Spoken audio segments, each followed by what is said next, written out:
አንድነታችን የህልውናችን መሰረት ነው ሲሉም ሻለቃ ዝናቡ ልንገረው ተናግረዋል። የደጃዝማች አበባየውና የደጃዝማች አየለ ብርጌዶች የምረቃ ስነ ስርዓት በታላቅ የትግል ወኔ ተከብሯል። ከላሊበላ ከተማ በተወረወረ የመድፍ አረር በኩል መስክ ደብረ ፀሐይ ከተማ በንጹሃን ንብረት ላይ ጉዳት መድረሱ ተገልጿል። የወታደራዊ መስመር ማዕረግተኞች መገናኛ ሬዲዮና ጥቁር ክላሽን በመያዝ የአፋብን 106ኛ ኮር 34ኛ ክፍለ ጦርን ተቀላቅለዋል። ከውጭ የአሜሪካ የጦር አውሮፕላኖች ከእስራኤል ተነስተው ኢራንን እየደበደቡ ነው ሲሉ የመከላከያ ሚኒስትሩም እስራኤል ካትዝ ተናግረዋል። የተወደዳችሁ አድማጭ ተመልካቾች ከዜና 24 ሚዲያም እኒህንና ሌሎችንም ጉዳዮች አሰናድተን ቀርበናል። አብራችሁን ቆዩም። አንድነታችን የህልውናችን መሰረት ነው ሲሉም ሻለቃ ዝናቡ ልንገረው ተናግረዋል።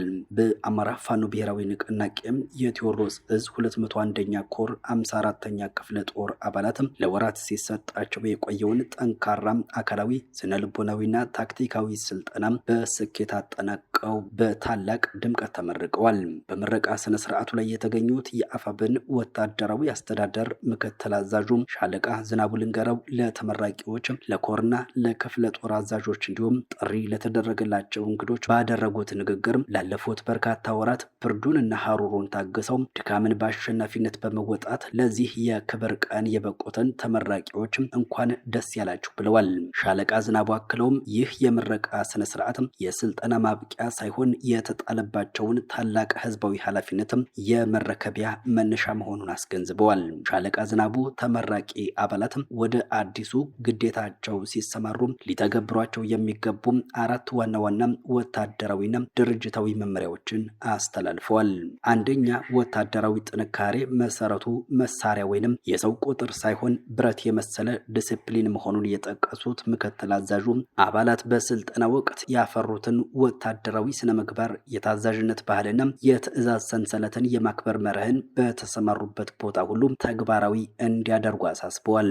ሁለተኛው፣ በ54ኛ ክፍለ ጦር ቆይታቸው አንዱ ለሌላው የደገፈበትና የተረዳዳበት የወንድማማችነት ገመድ በተግባራዊ እንቅስቃሴያቸውም ሊጠናከር እንደሚገባም በውጊያም ሆነ በመደበኛ አገልግሎት ስኬት የሚረጋገጠው በጋራ ጥረትና በአንድነት መሆኑን ገልጸዋል። ሶስተኛም፣ ተመራቂዎቹ የድርጅቱ ጋሻና መከታ በመሆናቸው የተጣለባቸውን ተልዕኮ በብቃት የመወጣትና የቁርጠኝነት ምሳሌ የመሆን አደራ እንዳለባቸው ያብራሩ ሲሆን አራተኛም፣ ስልጠናው ቢያበቃም የአካልና የብቃት ዝግጁነትን በየቀኑ ማሳደግና ወታደራዊ ክህሎትን ሁልጊዜ ዝግጁ ማድረግ እንደሚገባ አስምረውበታል። በሌላ በኩል ሻለቃ ዝናቡ በመልእክታቸው ማጠቃለያ ላይ የማንኛውም ህዝባዊ ትግልና ተቋም አሸናፊነት የሚወሰነው በአባላቱ ወጥ የሆነ አንድነት ላይ መሆኑን በመግለጽ በአደረጃጀቱ ውስጥ መጠራጠርን፣ ክፍፍልን፣ የውስጥ ልዩነትን ለመፍጠር በሚሞክሩ አካላት ላይ ጠንካራ ማስጠንቀቂያና አቋማቸውን ይፋ አድርገዋል። በዚህም መሰረት በውስጥ የሚፈጠር ማናቸው መጠራጠርና መጠላለፍ የሚጠቅመው ጠላትን ብቻ መሆኑን አስገንዝበው የአስተሳሰብም ሆነ የአሰራር ልዩነቶች ሲኖሩ በተቋም ህግ በግልጽ ውይይትና በወንድማማችነት መንፈስ ከመፍታት ይልቅም ከጀርባ መጠማመድና ሰዎችን ከፊል በከፊል መክፈል የወታደራዊና ድርጅታዊ ስነ ምግባር ውድቀት መሆኑን ገልጸዋል።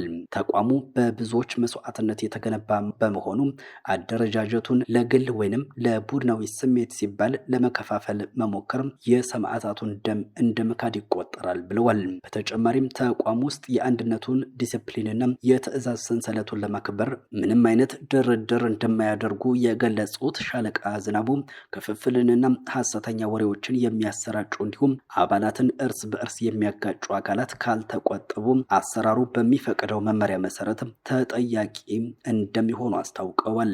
በማህበራዊ ሚዲያ የሚደረገው ጎራ የለየ ንትርክና ብሽሽቅ የራስን የግል ስሜት በሌሎች ላይ ለመጥፋት የሚደረግ የጠላትነት አጀንዳ መሆኑን ጠቅሰው እኔን ደግፎ ሌላውን የሚነቅፍ በደጋፊ ስም የተደበቀም ጥቁር ጠላት ነው፣ ኃላፊነቱንም ራሱ ይወስዳል በማለትም አመራሩን በግል የማሞገስ ወይንም የመንቀፍ አካሄዶችም እንዲያቆሙ አሳስበዋል። የቴዎድሮስ እዝን ለመምራት የተመደቡ አመራሮችም የሚሰነዘሩ የአላስፈላጊ ንትርኮችን የእሳት ወላፈን ለመቋቋም የመረጋጋትና የመጽናት ስነልቦና ትጥቅም ከወዲሁ እንዲታጠቁ መክረዋል። በመጨረሻም ውስጣዊ ኃይል ስልጣንንና ከገንዘብ ፍቅር በላይ የወል ዓላማችን ያሸንፋል የሚለው የአርበኛ ዘመነ ካሴ መርህን በማስታወስም የጋራ ዓላማው የሚያሸንፈው በጥበብ፣ በጽናት፣ በአንድነት ብቻ መሆኑን በመግለጽም ጥሪያቸውን አጠናቀዋል። ከላሊበላ ከተማ በተወረወረ የመድፍ አረር በኩል መስክ ደብረ ፀሐይ ከተማም በንጹሐንና ንብረት ላይ ጉዳት ደርሷል። በወሎ ቤት አማራ ቀጠና በላሊበላ ከተማ ሰፍሮ የሚገኘው የአገዛዙ ሜካናይዝድ ሰራዊትም በዘፈቀደና በግዴለሽነት ወደ ኩል መስክ ደብረ ፀሐይ ከተማ ባስወነጨፈው ተከታታይ የመድፍ ጥቃትም በንጹሐን ዜጎችና በግል ንብረት ላይ ከፍተኛ ጉዳት መድረሱ ተገልጿል። ትላንት ሐምሌ 21 2018 ከረፋዱ 5 ሰዓት ጀምሮ በተፈጸመው በዚህ ጥቃትም ተከታታይ 3 የመድፍ አረሮች ወደ ከተማዋ የተተኮሱ ሲሆን በጥቃቱም 2 ህጻናትና አንዲት ልጃገረድ ላይ ከባድ የአካል ጉዳት መድረሱ ተረጋግጧል። በተጨማሪም አንድ ኤልሸፕ ዘመናዊ መኖሪያ ቤትም ከነሙሉ የቤት ዕቃው መውደሙን የመረጃ ምንጮች ገልጸዋል።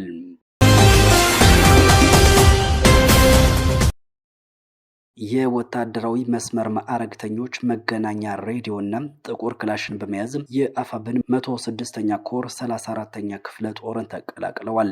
በማንኛውም ቀጠና የሚገኘው የአገዛዙ ሰራዊት ከዕለት ወደ ዕለት እየተሸረሸረና እየፈራረሰ በሚገኝበት በዚህ ወቅትም የመስመር መኮንን ማዕረግ ያላቸው ወታደሮች መገናኛ ሬዲዮና ጥቁር ክላሽንኮፎችን በመያዝ ከአገዛዙ መዋቅር በመውጣትም የአፋብን ወሎ ቤት አማራ ምኒልክ እዝ 34ኛ ክፍለ ጦርን ተቀላቅለዋል።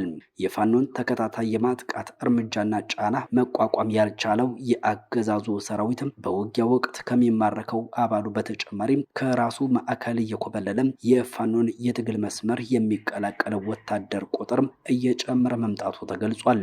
ወደ 34ኛ ክፍለ ጦር የተቀላቀሉት እነዚህ የመስመር መኮንኖች በክፍለ ጦሩ ከፍተኛ አመራሮች ደማቅ አቀባበል የተደረገላቸው ሲሆን አገዛዙ የሲኦል አፋፍ ላይ መድረሱንና የመፈራረስ ሂደቱ መፋጠኑን ገልጸዋል።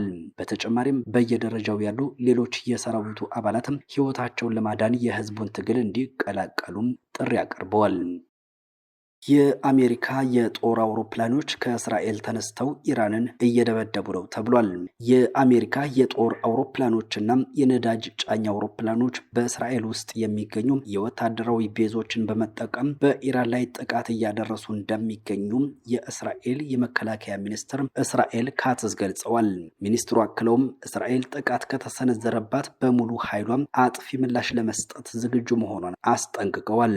እስራኤል ካትዝ ከቀኝ ክንፍ የቴሌቪዥን ጣቢያ ቻናል 14 ጋር ባደረጉት ቃለ ምልልስም በመካከለኛው ምስራቅ ስላለው ወታደራዊ ሁኔታ የሚከተሉትን ዋና ዋና መረጃዎችን ይፋ አድርገዋል። የአሜሪካ መሳሪያዎችን የጫኑ ተዋጊ አውሮፕላኖች ከእስራኤል የአየር ቤዞች በመነሳት በኢራን ኢላማዎች ላይ ድብደባ እያካሄዱ መሆኑንና ኢራናውያንም በደንብ እንደሚያውቁት ተናግረዋል። በአሁኑ ሰዓት ምንም እንኳን በአንድ ሰዓት ውስጥ ሊቀየር የሚችል ቢሆንም ኢራናውያን ከአንዲት ሀገር በቀር በቀጠናው ባሉ ሌሎች አካባቢዎች ላይ የሚሳኤል ጥቃት እየሰነዘሩ ነው፣ እሷም የእስራኤል ሀገር ናት ሲሉ ገልጸዋል። ይህ ማለት ግን ነገ ጥቃት ሊከሰት እንደሚችል እናውቃለን ማለት አይደለም፣ ይልቁንም የእኛ ምላሽ ምን እንደሚሆን በደንብ እናውቃለን ያሉት ካትዝ እኔም አውጃለሁ፣ ጠቅላይ ሚኒስትሩም አውጀዋል፣ እስራኤል ጥቃት ከተሰነዘረባትም ሙሉ ኃይላችን አጥፊ መልስ ይሰጣል ሲሉም በአጽንኦት ተናግረዋል። ክቡራን አድማጭ ተመልካቾች ከዜና 24 ሚዲያ የሰዓቱ መረጃዎቻችን የተከታተላችኋቸውን ይመስሉ ነበር። ጤና ይስጥልን።